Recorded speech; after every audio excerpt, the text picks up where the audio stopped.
जब दो देशों के बीच युद्ध होता है तो उन देशों के कुछ लोग तो युद्ध के समर्थन में होते हैं, लेकिन काफी ऐसे लोग होते हैं जो युद्ध नहीं चाहते और वो चाहते हैं कि जल्द से जल्द युद्ध का समाधान निकालकर इसे खत्म किया जाए।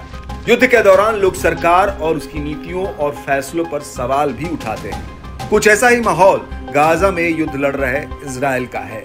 इजराइल बीते कई महीनों से गाजा पट्टी में हमास से युद्ध लड़ रहा है, जिसमें अब तक लगभग 33,000 लोग मारे गए हैं। अब इजराइल की जनता ने युद्ध से निपटने के प्रधानमंत्री बेंजामिन नेतन्याहू के तरीकों को लेकर विरोध प्रदर्शन करना शुरू कर दिया है। जनता ने बंधकों की रिहाई के लिए मशाल मार्च भी निकाला। इतना ही नहीं बल्कि विरोध के लिए सड़क पर उतरी जनता ने तत्काल चुनाव की मांग करते हुए नेतन्याहू से इस्तीफा मांगते हुए उनसे पद छोड़ने तक के लिए कहा।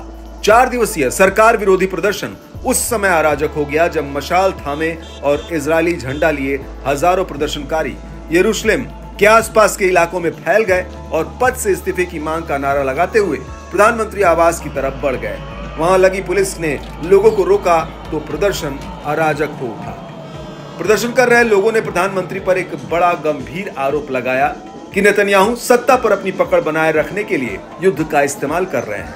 लोगों का यह भी आरोप है कि नेतन्याहू अपने राजनीतिक अस्तित्व के चक्कर में इजरायली लोगों के हितों को अनदेखा कर रहे हैं। नेतन्याहू का विरोध कर रही जनता ने बीते वर्ष 7 अक्टूबर को फिलिस्तीनी आतंकी द्वारा किए गए हमले को रोकने में सरकार की विफलता के लिए भी प्रधानमंत्री को जिम्मेदार ठहराया और कहा कि नेतन्याहू ने गाजा में हमास द्वारा बंधक बनाए गए लोगों को छुड़ाने के लिए पर्याप्त कदम नहीं उठाया।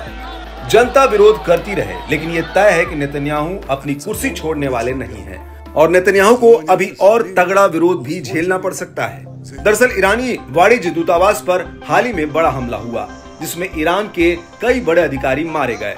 रूस ने इस हमले को इजराइल का आतंकी हमला बताया है। इस हमले के बाद से विभिन्न मीडिया रिपोर्ट्स में मामले की जानकारी रखने वालों के हवाले से दावा किया गया कि ईरान ने भी हमले का बदला लेने की तैयारी शुरू कर दी है। कहा यह भी जा रहा है कि ईरान 7 अक्टूबर की तरफ बड़ा हमला कर सकता है। जानकारों का कहना है कि अगर ईरान हमला करता है तो तीसरे विश्व युद्ध की स्थिति पैदा हो सकती है। इससे लगभग ये भी साफ है कि अभी यह युद्ध जल्द रुकने वाला नहीं है।